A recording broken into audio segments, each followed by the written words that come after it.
ચાલો હવે જોઈએ સ્વાધ્યાય 5.16. બે એક જ સરખા બોલ બેરિંગ એકબીજાના સંપર્કમાં રહે તે રીતે ઘર્ષણ રહિત ટેબલ પર સ્થિર રહેલા છે, જેમને તેટલા જ દળનું v જેટલી ઝડપથી ગતિ કરતું બોલ બેરિંગ સન્મુખ હેડ ઓન અથડાય છે. જો અથડામણ સ્થિતિસ્થાપક હોય તો અથડામણ બાદ નીચે આપેલ આકૃતિમાં કયું પરિણામ શક્ય છે? તો જો આ બે ગોળા અહીંયા એકબીજા સાથે સંપર્કમાં સ્થિર મૂકેલા છે અને આ એક નંબરનો ગોળો v વેગથી તેની સાથે અથડાય છે. હવે અથડામણ પછીના 3 કિસ્સા અહીં આપેલા છે, તો તેમાંથી આપણે કયું પરિણામ શક્ય છે તે જોવાનું છે. અને આપણને કહેલું છે કે અથડામણ સ્થિતિસ્થાપક છે. તો આપણે જાણીએ છીએ કે જો અથડામણ સ્થિતિસ્થાપક હોય તો સ્થિતિસ્થાપક અથડામણની અંદર ગતિ ઉર્જાનું સંરક્ષણ થતું હોય છે. તો હવે આપણને આ જે 3 આકૃતિઓ આપી છે તેમાંથી કયા કિસ્સામાં ગતિ ઉર્જાનું સંરક્ષણ થાય છે એ આપણે ચેક કરવું પડશે. બરોબર?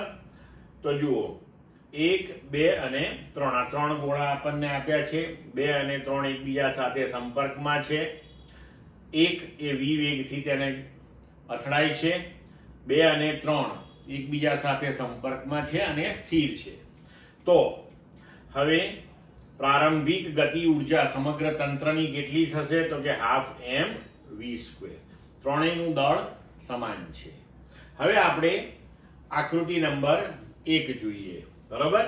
તો આકૃતિ નંબર 1 માં આપણને કહ્યું છે કે ગોળો 1 જે છે એ સ્થિર થઈ જાય છે. બરોબર છે? અને ગોળો 2 અને 3 બંને ભેગા v/2 વેગથી ગતિ કરે છે. તો આ કિસ્સાની અંદર તંત્રની ગતિ ઉર્જા કેટલી થશે? તો કે ½ દ્રવ્યમાન થયું જે ગતિમાં છે તે 2m, વેગ થયો v/2 એનો વર્ગ, તો ગતિ ઉર્જા થઈ ગઈ 1/4mv². હવે બીજો કિસ્સો જોઈએ. તો બીજા કિસ્સાની અંદર આપણને બતાવ્યું છે કે ગોળો 1 અને 2 જોઈન્ટ થઈને સ્થિર થાય છે અને 3 નંબરનો ગોળો v વેગથી ગતિ કરે છે. તો હવે આ કિસ્સામાં અથડામણ બાદની ગતિ ઉર્જા કેટલી થશે? ½ mv². માત્ર ત્રીજાની જ મળશે, પહેલા બીજાની તો ગતિ ઉર્જા 0 થશે. હવે ત્રીજો કિસ્સો જોઈએ. તો એમાં 3 ગોળા એકબીજા સાથે સંપર્કમાં આવી જાય છે અને v/3 જેટલા કોમન વેગથી ગતિ કરે છે.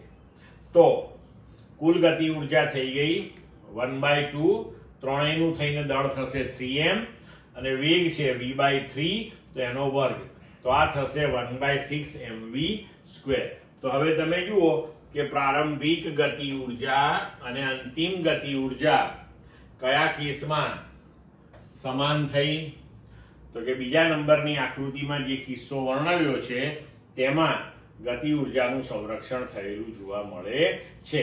એટલે કે માત્ર કિસ્સા 2 માં ગતિ ઉર્જાનું સંરક્ષણ થતું હોવાથી એ જે સંઘાત આપણને આપેલો છે 2 નંબરના કિસ્સામાં એ શક્ય છે.